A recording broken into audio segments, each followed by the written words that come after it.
This interview has been conducted for Inverkeithing People Making History Oral History Project. My name is Dr Sue Morrison and the respondent is Richard Steinbach. This is the 7th of December 2021 and the interview is taking place in Inverkeithing Civic Centre. Thank you very much for agreeing to be interviewed. It's very much appreciated, Richard, especially on a day like this. You're welcome. For the record, would you please confirm your full name? Richard James Steinbach. Thank you. And what is your age or just your year of birth? I'm 71 next birthday, 11/1/1951. Where were you born, Richard? I was actually born in Poland. All right. My mother was born in Glasgow. Her mother and her parents moved to the Scythe early on. My great-grandfather was, in those days, the late 19th century, early 20th century. You were either worked in service or worked farms and gardening and things. My family came from Ayrshire, Alloway. My grandmother was born not quite close to Burns Cottage in Alloway. Her father, in turn, was head gardener at Belle-Isle Gardens in Ayr. The opportunity came for him to move through here when Petrivy Castle was still a private castle in the early days. And he came through here as head gardener. Him and his wife came through here, my great-grandmother, and took up residence in the cottage just off Petrivy Castle while it was still a private castle before it was commandeered by the MOD. My grandmother got a house when they were first built in Norval Place in Rosyth. My mother went to King's Road when it was a primary school, and then I'm not sure about this, but if she went to Dunfermline High School, because I'm not sure if it was built or if they turned King's Road into a high school, because it's gone back and forward. Anyway, that's where she was. During the war, she married a Polish soldier.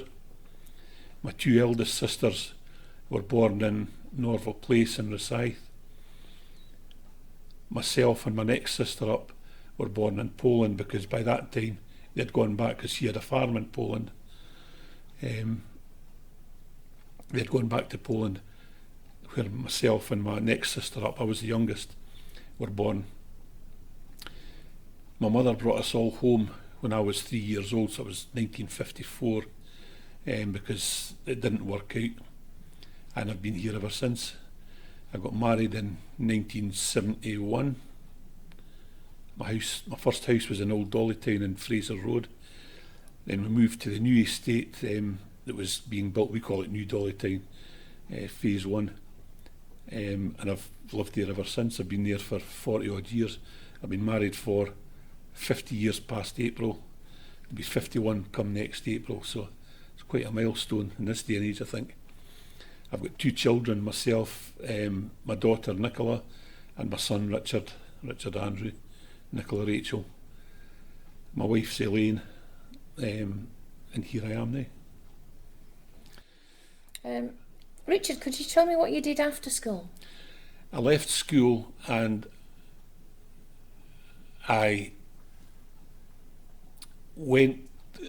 sat the dockyard exam. Used to have to sit an exam at the time. I wanted to be an engineer and I wanted to go to sea. The sea was in my blood because my grandfather, who was my grand's husband obviously, but they had parted a long time before that. He was a ship's captain and he came from the Isle of Skye. So I always knew the sea was in my blood and I always wanted to go to sea, so I wanted to be an engineer, a ship's engineer. So I went into the dockyard as a first year engineering apprentice, and just at that particular time, I don't know if you know it, Pitcorthy up the road between Rosyth and Dunfermline, the housing estate Pitcorthy, where the King Malcolm Hotel is, which is now shut. I had friends who worked there, and now bear in mind I was 15 years old coming up for 16. And I had a couple of my friends who worked on the building site, as the building at Pitcorthy, and it was Wimpy that was building it. And they were working as I don't think it happens now, but they were working as what's known as T-boys. So in the dockyard, I was getting like £4, 10 shillings a week. And that's what I was taking home, I think, if my memory serves me well. And because I came from a single parent family, I handed most of that over. So my pals were telling me, I'm working up at Pitcorthy for Wimpy, and they were making £30–35 a week because they were T-boys, so they got their wages in the building trade, which was good wages. And the T-boy also made the tea, set out the table in the hut, and he also went to the shop for the brickies and the joiners and everything, and they all gave him tips. They would give him £1 or something and say, get this, that and the next thing, and keep the change. So they were making upwards of £30 a week. So me being young, headstrong, not having much money, I said, right, I packed in the dockyard there and then. I worked my notice. I went up to Pitcorthy, got a job. In those days you could get a job easily. Started up at Pitcorthy and worked there for a while until I got paid off when the site was finished. And I just sort of went from job to job. I went from there to, there was a shop in Rosyth called Hayes. It was a grocer's shop. It's now the Chinese restaurant at the Palace. And I worked in there for about a year or so, maybe just over a year. And I left there and went to Wards. And I spent about, must have been coming on for 2 years. I can't, obviously it's in the passage of time. I must have worked there for between a year and a half and 2 years. And it was a good experience. It was certainly a life experience. Then I got the opportunity to go to sea on a not a large basis. I joined the RFAs in Rosyth Dockyard as an AB, a seaman, and I was on the good ship Gargani, and it was what they used to call boom defence vessels. And when, it's never advertised, but when the RAF go out on practicing, if you like, they had practice ranges off the north coast of Scotland at Burghead, Aberdeen, places like that, and they had targets. And occasionally a plane would go down and we would go and retrieve it. Or if there was, I don't know if you know it, the mooring buoys that they have out in the river, we would go and change the anchor for them, or the mooring buoy itself to something else or a different thing. Then I met my wife, to be, got married, so that was my seafaring experience put in the back burner. Sadly I never got back. So I worked in a place called ITT in Rosyth, ITT Distributors, which was a big, it's a electrical wholesaler, and they were a massive conglomerate. They were American owned, and then they got caught up in the Richard Nixon Watergate scandal and all that. I left there and I went to the paper mill. That was 1977. I went to the paper mill and I was there until I got made redundant, until when it was 1999 or 2000 I got made redundant. So I spent the best part of my adult life in the paper mill, and I have to say it was probably the best experience. The money was good. It was shift work, which didn't suit everybody, but there's always a price to pay. But the money was good, overtime was good. Anybody who says different is telling a lie. The paper mill gave us a good living.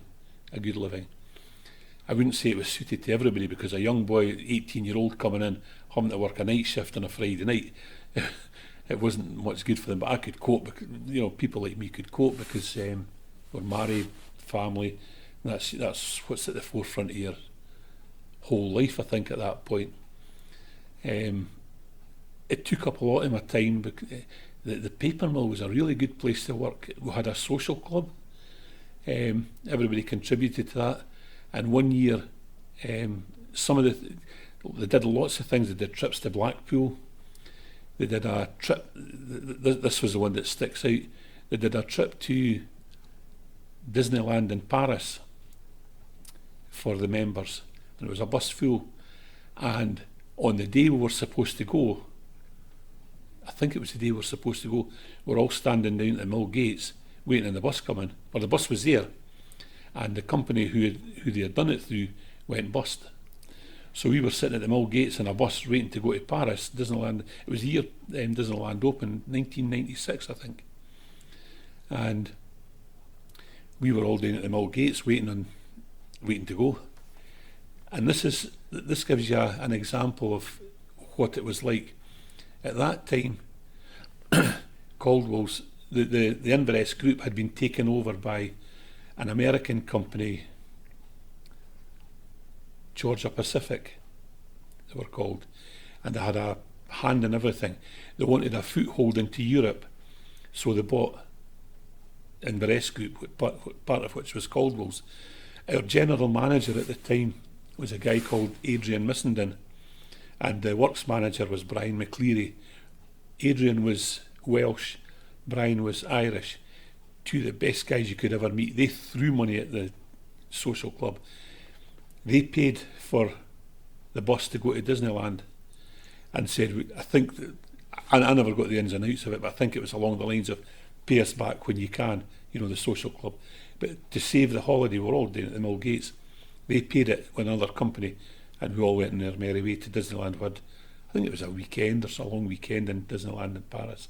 So it was an experience and a half. But that's the sort of thing that happened in the mill days, when it was owned by the Americans, because they're very social anyway.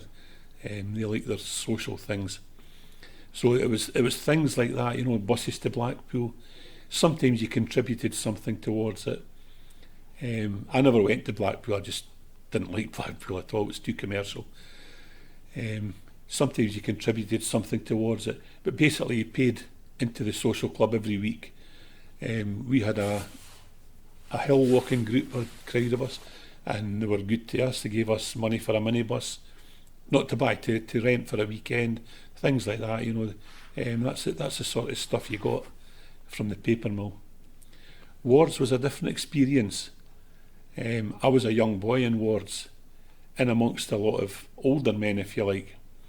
But I was there when the last Mauritania, was just getting broken up.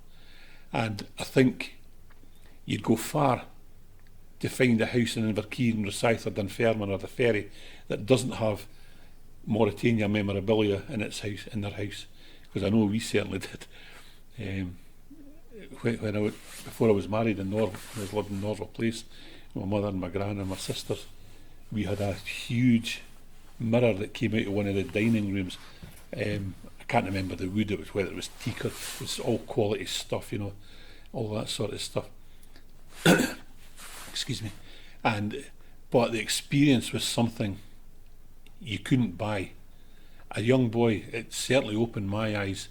The way I made so many friends from North Queensferry, so many friends from Inverkeithing, and there wasn't a lot of people from Rosyth worked there, but Inverkeithing and the Ferry, it was like a house, it was handed down from father to son. You got a job in Wards because your father worked there or something like that. It was really a really good experience. We used to get overtime when British Rail were replacing tracks. Wards used to get obviously they paid for them, the old tracks which were wooden sleepers and the wooden blocks that went in the beds, and you used to get overtime from, I think it was 4:30 to 6:30, 2 hours every night or a couple of nights a week or whatever you wanted. And everybody wanted to be on the stripping, as they called it, because they knocked the blocks out, and because they were a wee bit oiled or tarred, everybody used to go home with a bag of rain because it was coal fires, and you stuck it in the fire. It didn't stink the house out, it just went straight up the lump. But you didn't have to buy coal or anything like that because all the wood was there, It was great times. I was only there for about 2 years, I think, when I left there to go to the RFAs in the dockyard. I might still have been there yet. But I made many, many good friends, great friends in Wards and in the paper mill. most of whom I still keep in touch with, one way or another. But sadly, like I says, a lot of them have passed on, so. But sometimes it's good to keep the memories alive, and even I'll sit and reminisce sometimes, and I think I'm not one for turning the clock back, because you can't change things.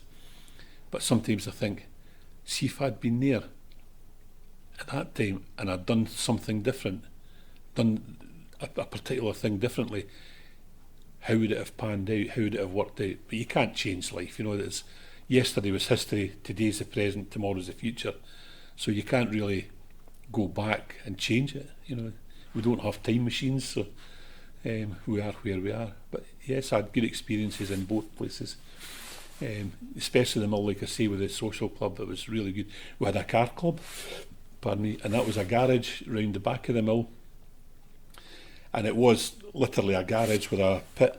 And if you had your car, most of us, we all had cars. In those days, you could work on your cars before they computerised everything, and you can't do anything to them. But you could take your car in after you'd finished your work. There was tools there, all the tools that you could strip a car down and build it. I had one of the boys in the mill used to say to me, "I'm going to weld your bonnet down." He says, "Keep you out of that bonnet." Because I was always under the bonnet. I just loved to do things like that. It was really, really good experience. Can I just take you back to the breaker's yard? Remind me how you got that job. I had a friend who worked there. He finished up as a foreman in there, and he still lives down in Crookness in the houses. I don't know if I can mention his name, can I? Jimmy Ryan. We were good friends all throughout school, and to be honest, I can't remember why I left Hayes to go to. I think it was probably money, because they were pretty good money. And we'd been out one night, me and Jimmy, and we're just talking. He says, "Why not come down and get a job there?" Because he used to talk about it all the time, what they did and everything, and what they used to get up to. And he was a good good goalkeeper, Jimmy Ryan. And we used to play football and that at break times and everything, for him to practice his goalkeeping rather than me hone my football skills. But we just got talking one time, and I just went down, got a job, and I started. See, in those days you could leave a job on the Friday and go and find another one on Monday and start on the Monday. It was an incredible time. I have no regrets about living and growing up in the 60s in that respect. But yeah, I think Jimmy Ryan could take a bit of the credit for that, for talking me into it. And I stayed there, I think, for it must have been the best part of 2 years before I left to go to the RFAs. Can you talk me through your actual job? What did you do? My job, in fact, and it's come back to me now, my job was a shunter. They had their own train, which they called a pug. It was there's a similar one at Bowness Railway Museum, and it was called a pug. And the old guy that used to drive it, gem of a guy, Willie Ogg, and the Oggs were a big family in Inverkeithing. John Ogg was a supervisor. He was a yard manager in Wards, and he went on to become general manager later on in life. Sadly, he died a few years ago. But Willie was his father, and he was a driver. A guy called, again, can I mention his name? It's not in a bad way. Tommy Castles, who came from the ferry. Quite a family of the Castles in the ferry, and that was his job. He got what they called promotion at the time, so they had a weighbridge. It's probably still there. If you walked along, you can see it from the road, or he used to. So he'd got promoted to like office work, if you like, and doing technical stuff with the pug and all the rest of this stuff. And because everything had to be weighed, there was wagons came in, the crane drivers filled up the wagons. They had to be weighed empty, the tare, and then weighed full, the gross. And he had all that to do, so that became his job. So I think that's how it came about. I was told by, I'm sure it was Jimmy Ryan, says that Tom Castle's job's going if you're wanting it. So I said, I wouldn't mind. So I went down, got an interview, and I got the job. It started on the Monday, as you did in those days. And that's what I was, was a shunter.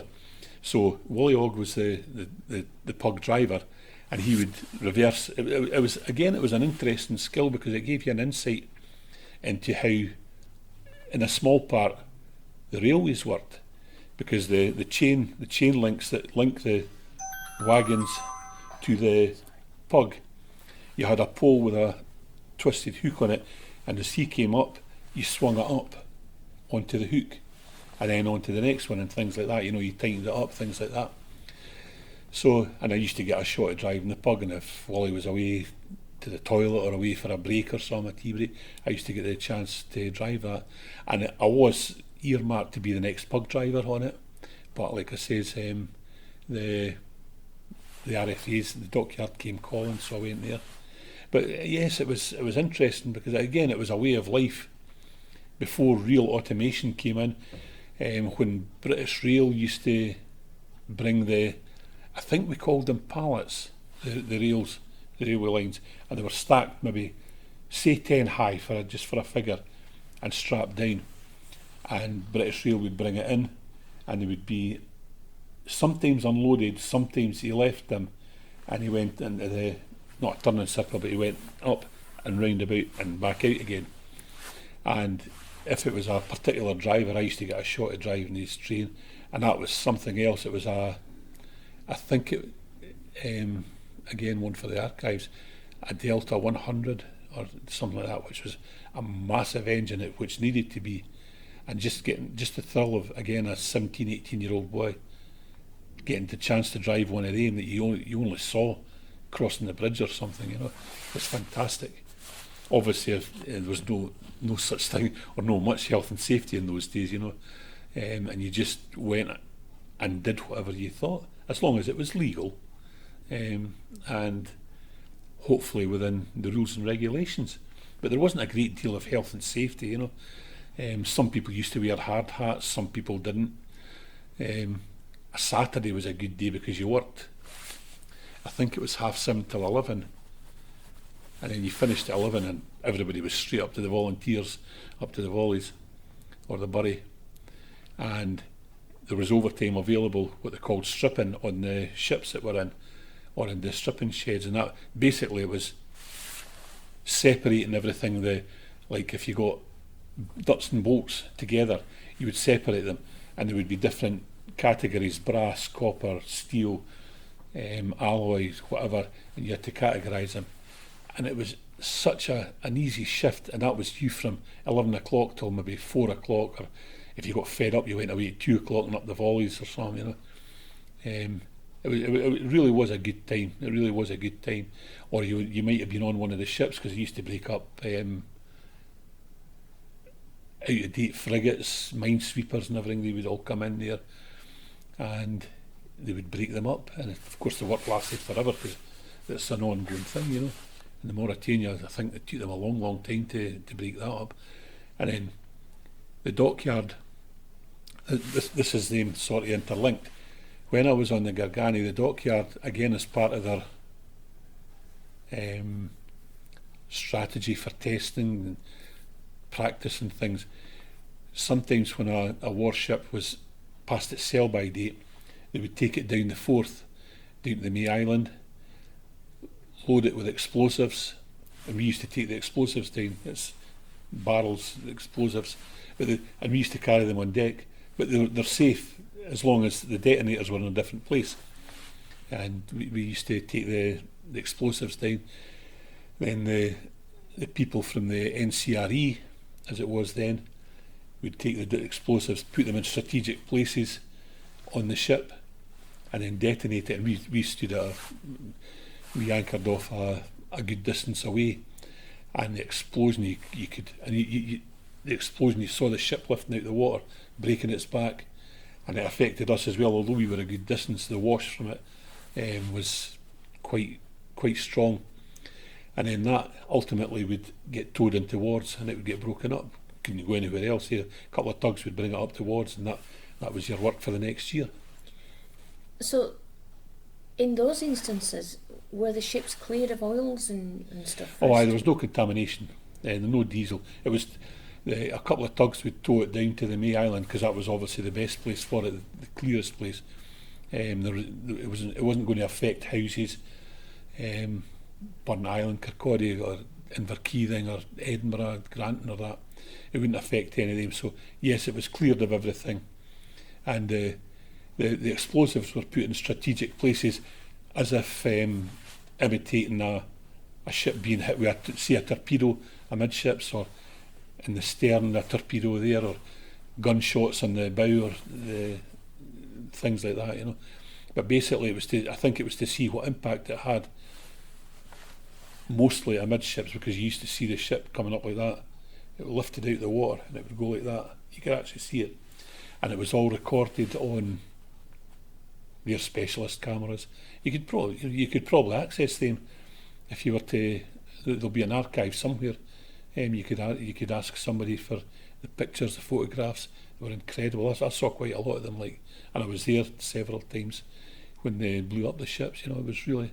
So that those two jobs were sort of intertwined, because if I wasn't working at wards, breaking the ships up, I was working in the Gargani, towing it into wards, you know, or taking the explosives to make work for wards type thing, you know. So they were sort of intertwined. Just to clarify, that the blowing up of these ships was primarily for experimental research? Yes, experimental. Right, it wasn't just to make it easier to break them? No. It was experimental. Whenever it didn't have to be a frigate, it could be a destroyer or anything, just to see what impact. And obviously they've got the knowledge and the know-how to measure how much explosives they think would do it and see what damage on that amount of explosives did. So yes, it was very experimental. That must have been a sight to see. It wasn't half. Honestly, we were anchored a good bit off. And like I say, that you got a bit of the wash, so the ship was rocking, but these, as they called them at the time, boom defence ships, they were supposed to be unsinkable. They were built to withstand. They had two big horns in the front, like that, going up like that, and you could lower them in a flat deck, more or less, well, on a slope, so that if we had anything like a big a mooring buoy, it would sit in there and it would slip over the front, and the ropes would take it off the horns. Or alternatively, if you were lifting a plane out the North Sea, the divers, we carried divers when we were going to a job like that. The divers would go down, they would fix all the ropes to it, and then we would lift it up and it would come up over the front of the deck. We used to go down to the Humber, down Grimsby, up north, just wherever we were needed. And again, on the west coast, I think it was in Greenock, they had similar, but job cuts everywhere, defence cuts, there's nothing left now. God help us if there's an explosion now. I am sorry, we're kind of running out of time here. I wanted to ask you about the paper mill. Could you tell me what your favourite memory is of the paper mill? My favourite, there's too many. Made a lot of good friends, had a lot of good times. And of course pranks used to get played all the time, but I'd better not go down that road, because some of them were a bit near the bone. But go on, tell me one. No, it's not very nice. Well, I'll give you one where somebody got the blame for something that they shouldn't have. Right, because it was shift work, and when I was in the paper mill, there was 3 machines. There was number 3, number 4, and number 5. You're going to ask where was number 1 and 2? They were long gone. They were from the old days. So I was eventually machining a number 4, but when I started the paper mill, I started as what they called a broke boy, and that was your job. You were basically the skivvy. You did everything that nobody else needed to do, and believe me, they passed it on to you. So because we worked shifts, some of them we'd try and get an opportunity to get a snooze, to get the head down on the night shift or even the back shift. So somebody on number 5, which is the biggest machine, at what they called the dry end, where the parent reel came off, underneath the machine there's a pit, and it goes from the wet end to the dry end. And up at the dry end, there was a fair bit, and it wasn't deep; it was shallow, and somebody had made a bed, a double bed with paper and tissue and everything, and blankets the lot. And one of the shift managers, he had got wind of it, and he went down and he pulled it out himself, and he read the Riot Act to the wrong person. I'm not going to mention names this time because it wouldn't be fair, but that was just one of the probably one of the better things that you could do. Christmas time, Christmas came, we always had a wee party in the supervisor's or the manager's office, and people could bring in a bit of drink if they wanted, but usually they supplied it. So when your shift was finished and everything was done and dusted, everything was washed down and put away till, because we used to get a decent time off at Christmas, New Year. You know, depending on where it fell, you could be off for a week and a half. So it was all right. And then there would be lashings of drink, cans of beer and whiskey. I'm not a whiskey drinker, but I did like a can of beer, I'll have to admit that. There was some good times, mostly good times. There was a couple of bad times. One incident I could tell, but I don't want to do it on camera, which really put a downer on it, the whole thing. But I survived it, so it got there eventually. But yes, there was mostly good times. I couldn't really say that there was bad times, because you had so many people coming and going. The hardcore was there, and always was there. But there was the people who came in, worked for a few weeks or a few months, and then went away to somewhere else. So you didn't really have a bond with them. But the hardcore, you had a bond with them, and like I say, there's still a few of them around, but sadly most of them have passed away, and 99% of them were good memories. You know, the 1% were bad memories, and but it's in the past. You can't change it. But a lot of good times, an awful lot of good times. Richard, thank you very much. I'm sorry we've got to cut it short. You're COVID welcome. Restrictions. No, you're welcome. But thank you very much. It's been really interesting listening to you. Thank you. I hope I've managed to contribute something, but